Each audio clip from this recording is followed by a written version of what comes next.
There is a signboard on your path where one road leads to victory and the other to fulfillment. You will have to choose one path if you prefer victory. Becoming a winner will become your goal, and you will race towards the finish line, competing with others. People will gather to cheer for you, and when you reach the finish line, once the game is over, everyone will go back to their homes. On the other hand, if you choose the path of fulfillment, the journey will be quite long. You must remember your aim and keep moving forward.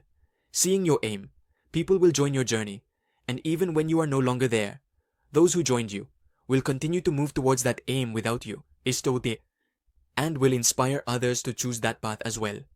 The path of victory is a finite game, and the path of fulfillment is an infinite game. From these finite and infinite games, we can learn a lot about business and life.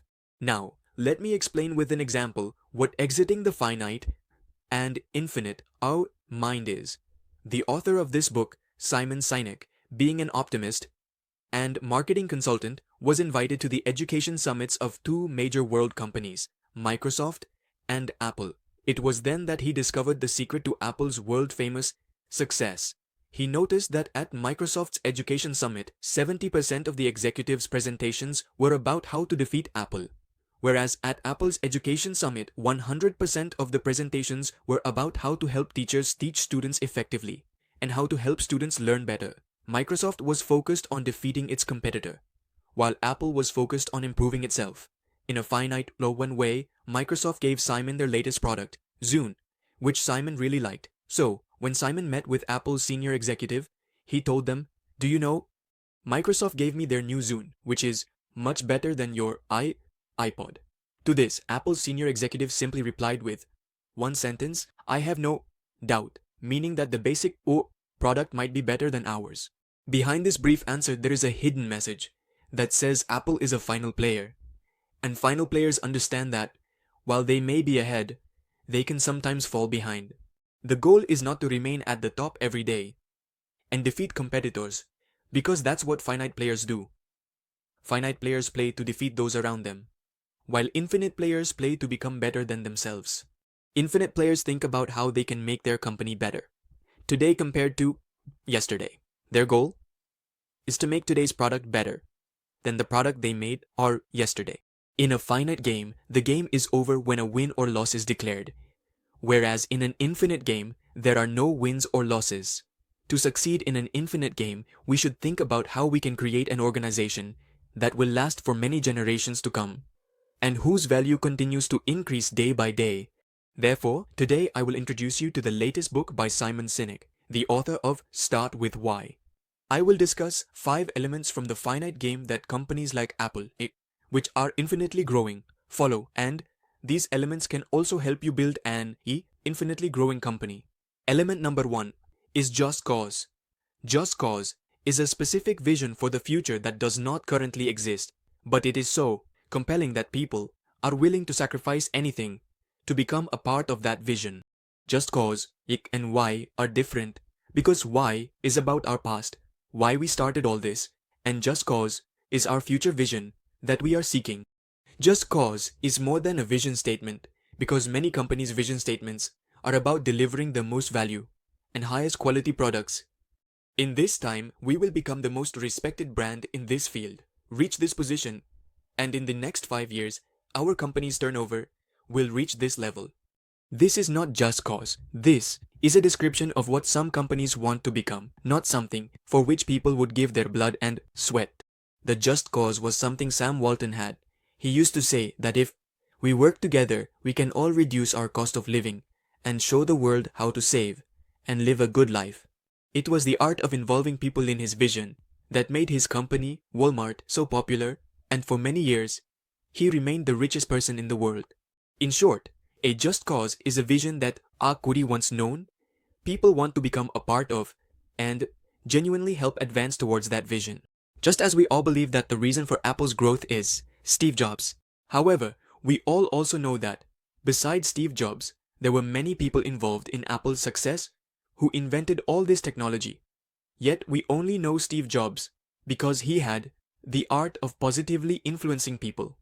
There was just one cause that made people start contributing to his mission on their own, and Apple began moving forward towards Steve Jobs' vision. To advance your just cause, you need element number 2, which is a trusting team. In the late 90s, a company wanted to build the world's largest deep-water drilling platform, meaning an oil rig, that would operate at its highest capacity and extract as much oil as possible.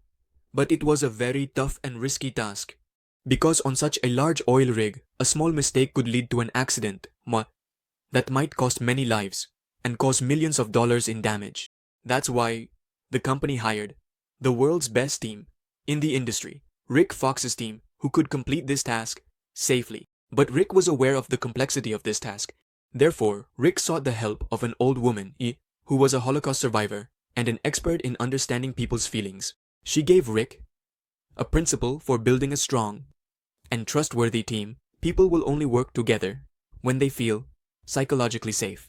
If they do not feel psychologically safe, they will not seek help from others and will try to hide their mistakes, which could jeopardize the entire project.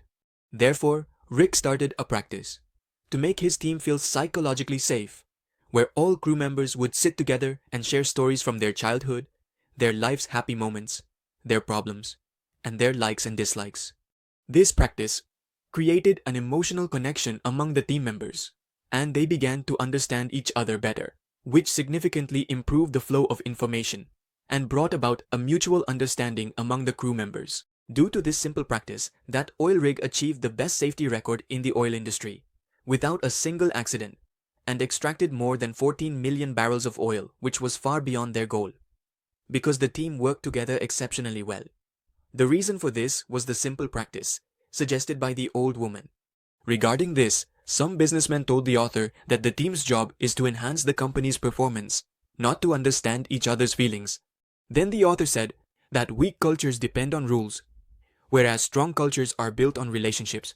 They say that if you sometimes feel excited, confused, happy, and angry at the office, then congratulations, you are human, and there is no way you can turn off your feelings and work like a robot without emotions when you go to the office. You will be surprised to know that the world's best performing team killed Al-Qaeda leader Osama bin Laden and completed many more dangerous operations than that.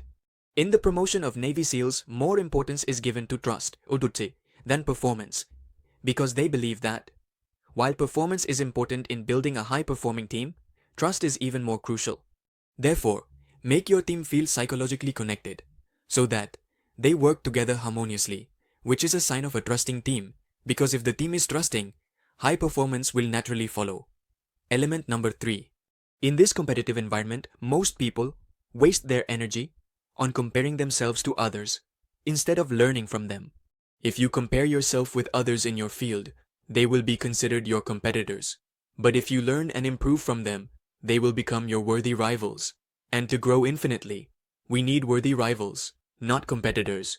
Worthy rivals mean those in our industry who are ahead of us, whose strengths are our weaknesses, and who compel us to work on our weaknesses. Because in the infinite game, constant improvement is more important than winning or losing, which we should learn from Apple.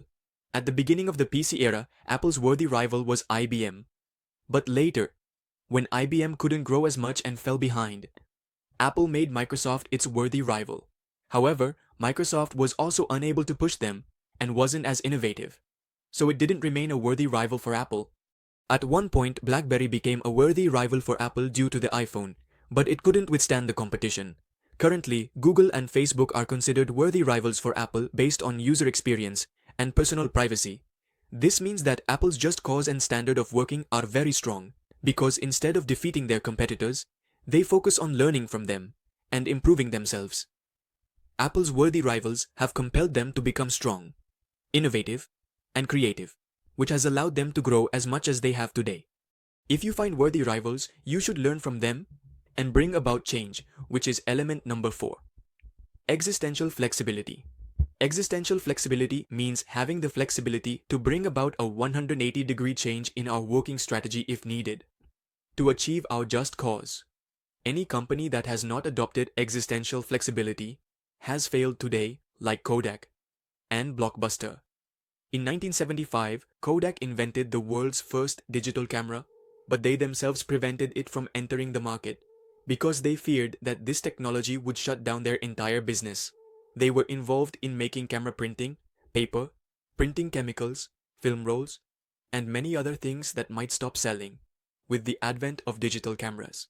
Therefore, they tried to suppress this technology so that their business would continue to run.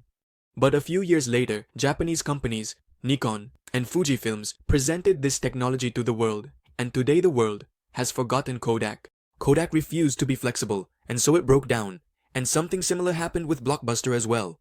They ignored Netflix's business model, and there is no trace of Blockbuster, because Netflix has dominated the entire video streaming industry. That's why, to survive for many generations, and to grow infinitely, a company has to be flexible while keeping its core course in mind. The last element, number 5, is the courage to lead. Outside CVS Pharmacy, there was a signboard that said, "We help people stay healthy." Once, a customer jokingly said to them, "You've written something very nice, but you still sell cigarettes, which is quite strange." That comment struck the company, and then CVS decided to permanently remove all tobacco-related products from their more than 2,800 stores, which resulted in a $2 billion loss that year. But the following year, they reaped many benefits, as the smoking rate significantly decreased in the cities where CVS stores were located. The value of CVS Pharmacy increased among people, and their employees proudly began to say that they work for a company that is willing to do anything for the good health of its customers. Due to this bold decision, many companies tied up with them, resulting in significant profits that perhaps wouldn't have been achieved by selling cigarettes. No doubt, this decision caused CVS a short-term loss, but in the long term, the profit, market value, and respect they gained were much greater than that loss. The world's best leaders give more importance to people than numbers, and because of this, they become idols for people. Life and business are infinite games, so every leader should work with these 5 principles to adopt an infinite mindset, so they can create a culture and vision for their company like Steve Jobs and Sam Walton, which will be called a valuable and respected brand for years. I learned all these things from Simon Sinek's latest book, The Infinite Game, which is quite good. If you admire brands like Apple, Walmart, and Disneyland, and like Steve Jobs and Sam Walton, you also believe that business is not an event but a journey, then you should definitely read this book. I have created many other valuable book summaries related to business, which you can find here on the I button, and I am sure you will like them a lot. Thank you.